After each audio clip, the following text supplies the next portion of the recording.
Hey everybody, it's Mackie, and we are back with another episode of the Hidden Threads podcast. And we got Juice with his 47 hat on. Yep, gotta have it, Maggie. Hey, you know what? I had a lawyer may agree to come on, so that'd be interesting. He's out of Gadsden.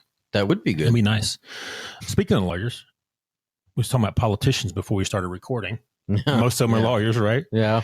We're in the middle of a government shutdown now. So if you listen to this years from now, just know that we're day 20 something of a government 27 of a government shutdown, because the Republicans don't want to pay for a bunch of extra stuff. And Democrats want to pay for all the illegal alien stuff. All the illegals that have insurance. They keep saying it's not, but if you read the thing, it says it. Right? Yeah, it says it plain as day. If you read the bill, it says it right there. But people don't take the time to go and research that stuff. They just listen to what the news tells them, which is blind wrong. Leading the blind. But you were talking about Jasmine Crockett. Oh, yeah. She's a representative from Texas. right south of Dallas there. Yes. All right. And I'm not going to disparage anybody too bad, but she says some things that are kind of idiotic to me. She says just about everything she's an idiot. She goes on air every day and says that all white people are racist. All white people. Yeah. That people that support Trump need to be killed. She says all that stuff. And she doesn't sound very smart when she says it. No. Here's what gets me. She changes how she speaks. Depending on the crowd. The enunciation of the words. Mm-hmm. She's either going to speak ghetto, or she's going to try and make it the most enunciated English. And she'll go country, too, on you. Oh, yeah. She's done that, too. Because she's in Texas, right? Yep. Pandering. But if you're a young kid in high school or right starting out college, and you have aspirations of going to law school and you think it's going to be hard. Oh, yeah. Look at her. It's not going to be hard. So she passed the bar and everything, first try. So. You can be a blithering idiot and be an attorney. Look at her. Here's my thing. Do you think she's acting to get votes? Of course. If you broke it down and she met with us one-on-one, she'd probably be pretty cool. She's just on TV. Oh, yeah. Trying to get votes and pander to her audience, right? Right. So, right. Because you can't be an idiot, in my opinion, and pass the bar. And you can say idiotic things, but you got to have some brains to pass that school. You would think, but I have run into people with master's and doctorate degrees, and I got to be honest, you can have all that schooling. You can still be an idiot. Mm-hmm. Right. Schooling doesn't mean anything. Right. Look at me. Well, yeah. Look at you. Well, look at me. I've got several degrees. You got schooling. Yeah. And you speak better than me. I kind of jump all over the place and stutter. No, I don't. Yeah. But anyway, you're talking about Fetterman, too. You're from Pennsylvania. Mm-hmm. He's been saying, hey, Democrats, let's get this government open back up. And a lot of them, if Trump said that laying in fire was good for you or was bad for you, some of the Democrats would go lay in fire just because he said it was good for you. Just because he said it. They're going to do the opposite. They're just anti-Trump. And Fetterman said, hey, let's stop all this and get the government open, and then we can negotiate. That's what you know what's really right? weird about Fetterman? He's a Yankee, and he acts like an old school Democrat. Yeah, he's like a Southern Democrat. I call it George Wallace Democrat. Right? Yeah. Yeah. He has that vibe about him. Yeah, I agree. Bit of a homeless vibe too. He looks like he's getting ready to change oil. Maybe. Yeah. So, he came up as an insurance salesman, right? And then he became lieutenant governor. Yeah. He was a mayor, then lieutenant governor, and all that. But yeah, times have changed. Congressmen, when we were growing up, and you'd see them on TV and stuff, they were always very well dressed, very professionally dressed. Right. Now you can run around in a hoodie and a pair of shorts and your Nikes or Converse through the halls of Congress. So if you and I both, if we got called to go speak in front of Congress, I'd put a suit on. Oh, I would have just for a day, right? Yeah. Even the state government, I'd put a suit on. Oh yeah. But we go to court, we put a suit on. Just you respect the institution. And Fetterman is like, whatever. Yeah. It's funny, his photo, whenever he was running for office, they'd put his photo of who he's running against, and he'd have on this T-shirt or whatever. Yeah. Yeah. Crazy. I don't understand it, but it works for the guy. Speaking of politics, today we're going to Walker County, Alabama. Oh, that's where the city of Jasper is. If you're not from around here, just north of Birmingham, one of the more corrupt areas in the state, and maybe the South. All right. I've heard people say that if you want to hire a hitman, go to Walker County. I've heard them say that. Yeah. I don't know if it's true. I've never tried to hire a hitman, by the way. But neither have I. We could try it. We're going to talk about the death of a young man named Eric Cates. All right, I'm going to read the news article, and then we'll get into it. All right. New indictments in 2015 Walker County murder case of Eric Cates. Walker County, Alabama. This is from WBMA. It's ABC 3340 News down there. We don't get that up here, but it's around Birmingham. New indictments were issued in the connection to the 2015 murder of Walker County man Eric Cates. Cates and his dog Gypsy were found dead inside of a burning truck behind the old Empire School in Walker County, abandoned school there. According to court documents, Joshua Hill was indicted on the charge of capital murder and first-degree kidnapping. Hill was arrested last October for the murder in connection to the case. So this article was written in 2024. So he was arrested in 2023. Murder happened in 2015. So this is a while. It's went on for a while. Getting on with it here. Court documents stated that the men are accused of striking or hitting Cates with a blunt instrument, then maintaining a fire which causes death with the intent to accomplish or aid in the commission of kidnapping him. A woman, Cyrena Cheyenne Styles, say that 3 times fast, Juice. No. Cyrena Cheyenne Styles. Cyrena Cheyenne Styles. It ain't bad. Was indicted for murder in the case in October 2023. So it looks like Cyrena got arrested and then started spilling her guts. Enrolled. Yeah. They said, hey, we'll give you whatever if you tell us who else was involved. The news source received a statement from Kate's mother, Tobbie Stover, following the announcement of the indictments. Said for years she has fought to get a thorough investigation into her son's death in Walker County. So the other article we're going to open up gets into Walker County and how they didn't do anything. Of course not. It's Walker County. Walker County, baby. I think they've been through about 5 sheriffs since this article was written. Yeah, they get one gets fired or they quit or whatever. There's always something dirty going on down there. Yeah.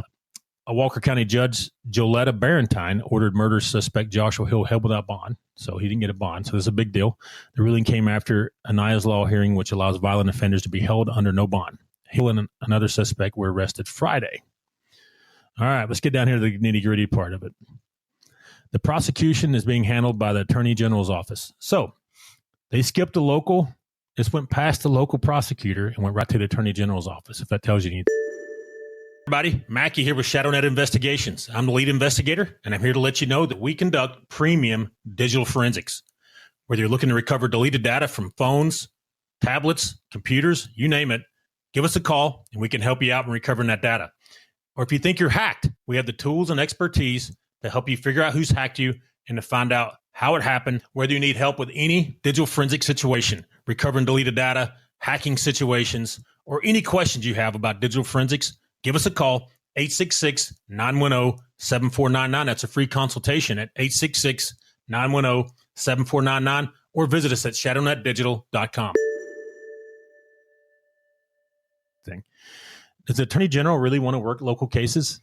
No, but when, you have corrupt government down there, somebody's going to get it and it's going to go up. It's not going to go laterally. Somebody's got to pay, right? Yeah. And if the locals don't want to do it, then it goes to the next level. Yeah. Right. The state's going to handle it. If but they kept him in jail with no bond. Didn't he have several charges prior to that he didn't show up to court for? Yeah. He had trafficking. Yeah. And something else. And they had a warrant for him anyways. Yeah. And they got him. He FTA'd and so he doesn't care. So that didn't help his case of getting bail either. Right. The AG's office contracted with a forensic pathologist who is a fire expert. For the first time, the pathologist identified a fracture on Kate's skull from a photo.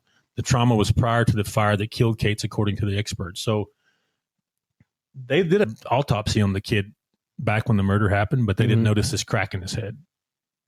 If you're looking at a skull, okay. I'm not a medical expert or anatomy expert, but I can notice fractures in a skull. Yeah. Can't you? Yeah. Just, hey, there's something wrong there. Yeah. That hole right there, that crack. The pathologist found Cates was alive when he was set on fire in his truck with his dog. All right. Soot was found in his lungs and trachea. So he was breathing when they set him on fire. Maybe unconscious, but he was alive. Right. Yeah. Maybe he could have been saved, right? Herman testified about the statements from witnesses, some who remain confidential at this point. One reported Hill was beating co-defendant Cheyenne Styles at a home in Walker County when Eric Cates came to Styles' aid. Hill and 2 others jumped on Cates, according to testimony. Hill allegedly saying, "Eric went straight to the ground. I thought I'd killed him." Herman testified that Styles was told to drive Cates in his truck from the home where the fight occurred to the school. Cates is reported wheezing and incapacitated from his injuries. Testimony from Herman indicated Styles was afraid if she said anything, Hill would kill her. All right. What's the motive here, I wonder? Well, she claimed that he was beating her, right? Mm-hmm.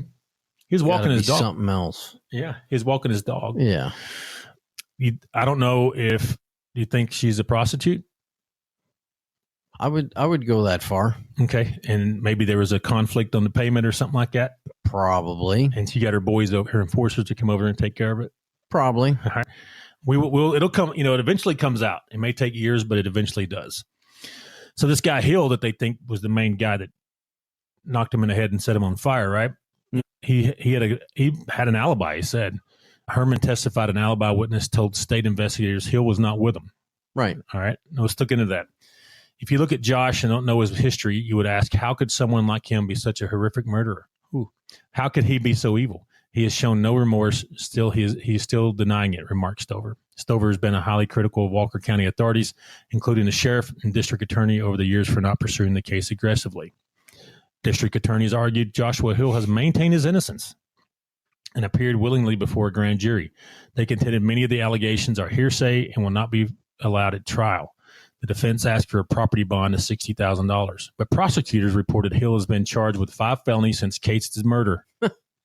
Imagine that. And failed to appear in court several times. Mr. Hill is exactly the person Anai's law was intended for, remarked one of the attorneys for the AG's office.